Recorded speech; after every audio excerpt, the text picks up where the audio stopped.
So look, here's a sample mock-up from the score. The voices in this case are those of conservatorium students and amateur theatre singers, but it hopefully gives you an idea of this opening scene.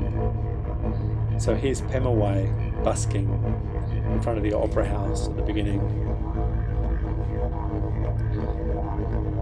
I imagined that's the scrim going up, and now we see a slow motion ball happening in London 1794. The drunken Bennelong is slumped looking at the ball in all its glory.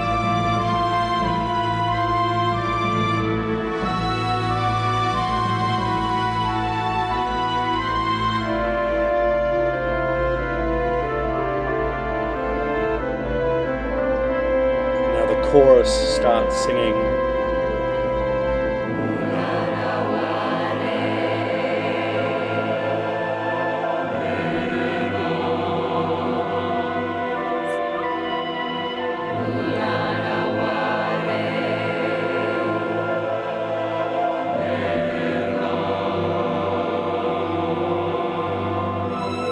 So the ball is in slow motion here. It's about to transition into normal speed. The singing starts. Look at the ladies, see how their dresses ebb and flow. This is Bennelong singing. They move like emu spirits, like distant waves upon the sand. And if I told them who I am, would they believe me?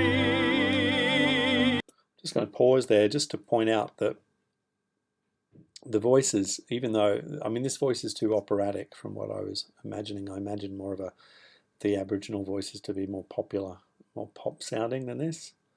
But, you know, it's got a high range, so this is all I could get at the moment, a conservatorium singer singing operatically, but it's not my intention, would never be my intention. I wanted the European singers to have, you know, European opera voices, but the Aboriginal singers to have much more sort of pop voices.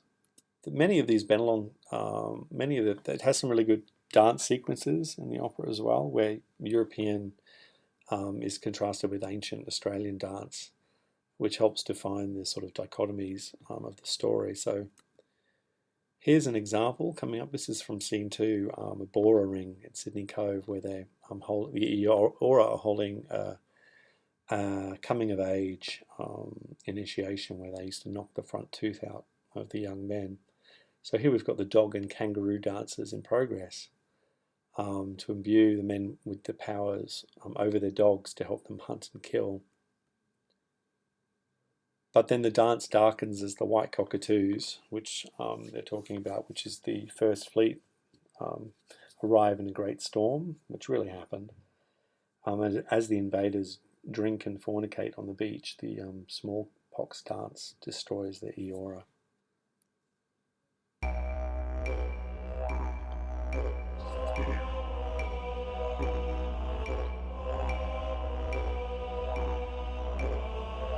So look, Pemulwuy's voice is actually synthesized here, but he's talking about the white cockatoos arriving,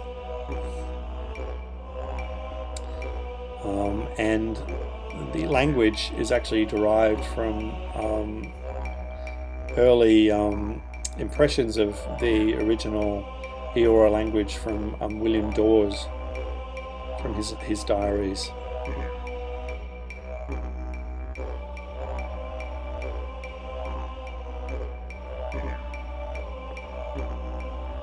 So this is the kangaroo and dog dance would be going on during this. And now in comes the orchestra. And this is now the beginning of the smallpox dance, where the Eora start dying in great numbers.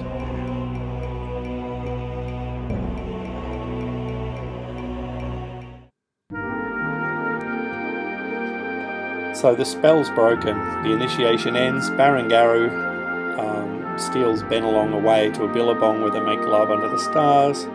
So here's an example of an orchestral So this is the first love, the real big love theme of the opera. Again, all the voices, I'm sorry, are synthesized. I haven't had time to get real singers to workshop it, which is part of the reason I'm making this presentation. But you can hear how accessible this music is. It's not trying to be, clever art music. These are tunes designed so that people will remember them and enjoy the show.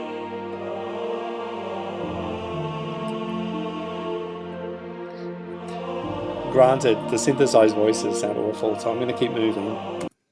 So in terms of synopsis, meanwhile, the Governor Philip discusses the Rushcutter Bay murders from 1789 with his men, and decides that Pemulwuy is the perpetrator. So he suggests a kidnapping of a Niora man to act as a mediator with the natives so that they could track Pemulwuy down. Based on this, Bennelong and Colby, Bennelong's best friend, are actually kidnapped while they're fishing. And they're stripped of their bark apparel and they're forced into colonial-style clothing. So here's another example of kind of a comedy dance, really, of the stripping and reclothing and stripping and reclothing of Bennelong and Colby. I also imagine it would be a fantastic opportunity to showcase William Barton's amazing didgeridoo playing. So here's an example of some of this music.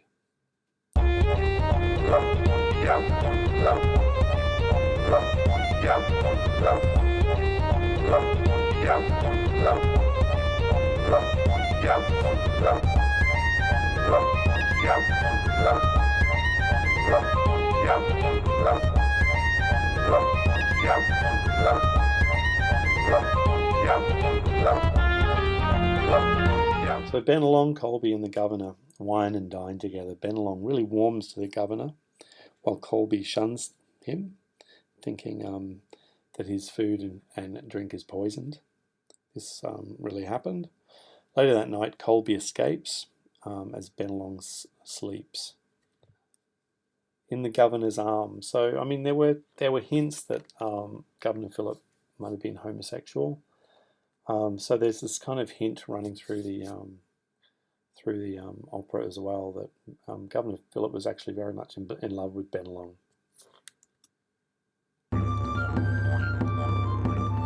So in line with this, and this also happened, the Governor paraded Bennelong through Old Sydney town. So this is an orchestral mock-up of a scene where the Governor is showing Bennelong all of the fantastic things about this modern town of Sydney. Again, I've taken out the vocal synthesized parts here. You have to have a look through the libretto to see what's going on here. But they go through and he shows him blacksmiths and seamstresses and all of the people who would have been working back in Old Sydney town at the time. Really showing off modernity to Bennelong. Bennelong's impressed too.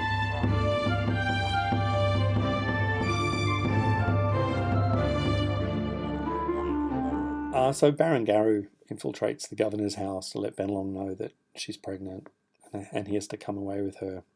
Bennelong's delighted and obliges and runs off immediately. However, they're caught by notorious gamekeeper McIntyre as they make their escape.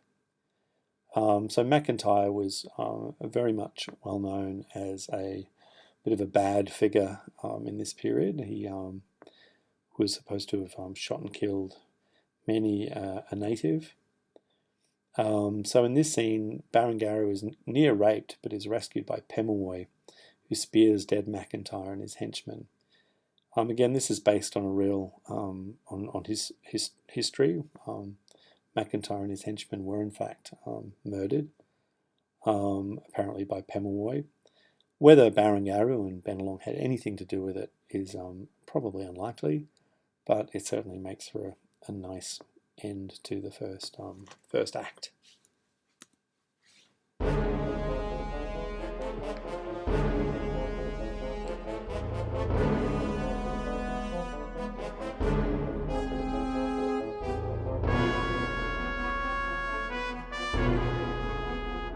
2. So the governor calls for a search to bring back Pemulwuy's head. However, he secretly uses the opportunity to find his friend Bennelong. Barangaroo and Pemulwuy disapprove of Bennelong's friendship with the governor, and they actually force him to spear the governor as payment for his kidnapping. So even though Bennelong didn't actually spear the governor in real life, the governor did in fact get speared apparently as a payback for the kidnapping of Bennelong and Colby. After the spearing, Bennelong returns to Governor's house to say sorry. All is forgiven, and the Eora people actually welcomed into Sydney town. And that's when the governor built Bennelong's stone hut. And Bennelong suddenly assumed a new importance as sort of almost the leader of the new Eora people. That's how he thought of himself with his important house. Barangaroo then asked to have her child at the governor's house to join their peoples, a symbolic gesture, but the governor had nothing of this, and he wanted her to have her child in hospital. Yes, she gets taken off to hospital where she dies, where she's visited by Gromida, the death spirit.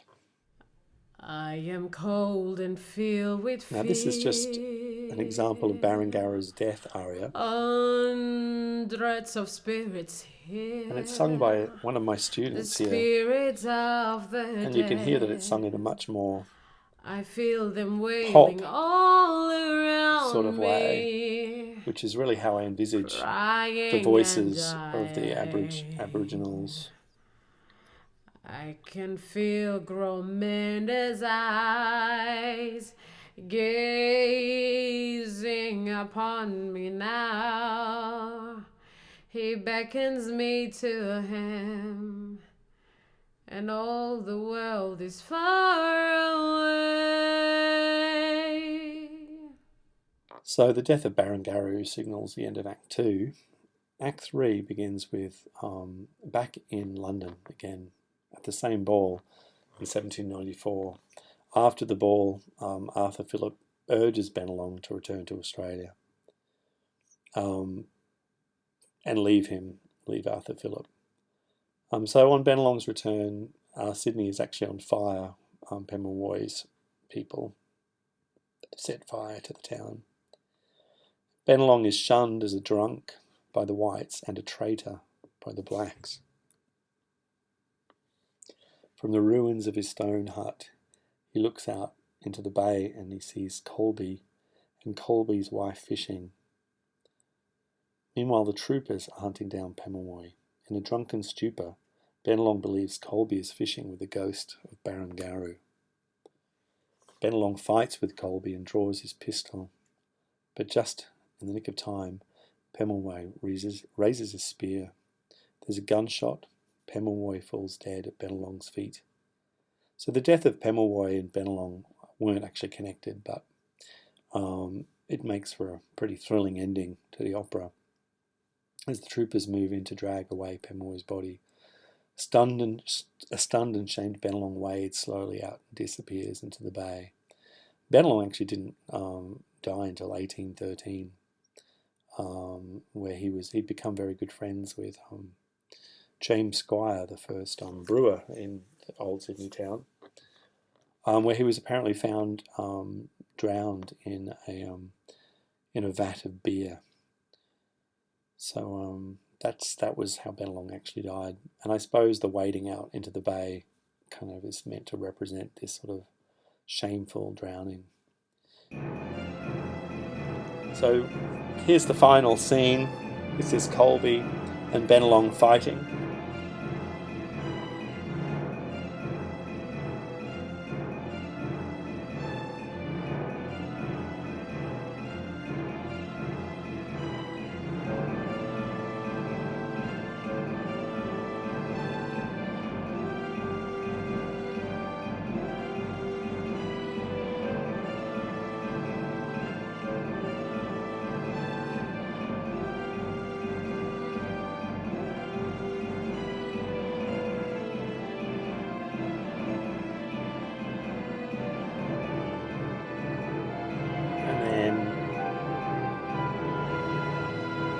Bang. Pemulwuy's shot. He falls to his knees.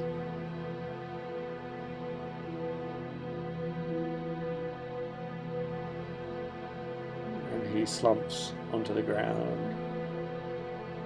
Bennelong, Colby rush over to him. The troopers start emerging from the bush.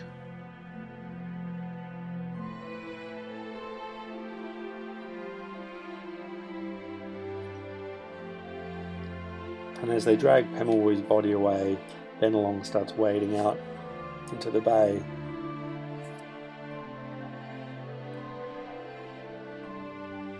Where eventually he disappears.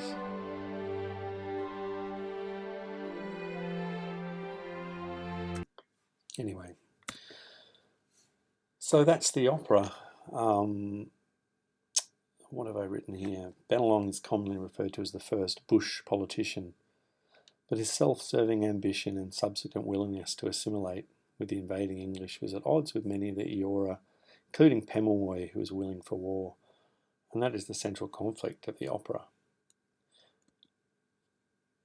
Bennelong is also known as the first Aboriginal alcoholic. His alcoholism worsened as his social status slumped. Alcohol is at the heart of the tragedy of Bennelong. His wading out into the bay hints at his drowning in a vat at James Squires Brewery in 1813. So there we go. So while Bennelong and Pemulwuy are adversaries in the opera, Governor Arthur Phillip and Bennelong are genuine friends. The governor's feeling towards Bennelong are romantic in the opera and confirm the governor's homosexuality. The opera also chooses to confirm the purposeful introduction of smallpox to eradicate the native problem. Had it been brought in a matchbox to the New World as it had in the Americas? In the name of artistic license, the opera ignores Bennelong's violence to Barangaroo, especially the beating that was what probably contributed to her death. However, it does not ignore his often sudden violent tendencies. Although very much based on historical research, the story of the opera is fact-based rather than factual. Many historical events have been changed for dramatic purposes. Many have not. The opera does not aim to represent history, but is a fiction based upon it. These two episodes from the ABC's Message Stick give further insight into the stories of Bennelong and Pemulwuy. And I hope you're interested in supporting this opera in any way you can.